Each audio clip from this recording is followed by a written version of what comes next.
এই কর্মসূচি এখানে শুরু করছি। এখনো অগণিত মানুষরা আসছেন পতাকা নিয়ে এবং হাজারে হাজারে মানুষ এগিয়ে যাচ্ছেন।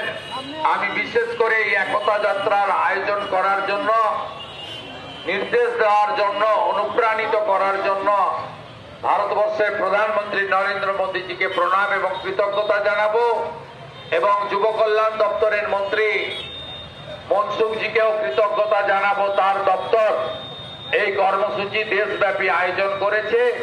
আপনারা শুনলে খুশি হবেন, 17, 18, 19 3 দিনে পশ্চিম বাংলার 121টি জায়গায় এই কর্মসূচি পালিত হবে। আজকে আমি বিহালাতে, আগামীকাল আমি বীরভূমের নানুরের গিরনারে, আগামী পরশুদিন আমি হাওড়া শহরের শিবপুরে থাকব।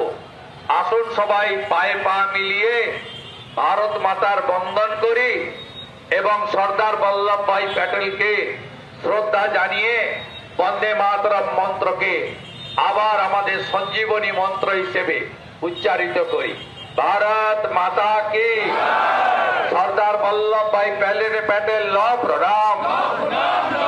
একতা যাত্রা সফল করুন, একতা যাত্রা সফল করুন। কাশ্মীর সে কন্যাকুমারী।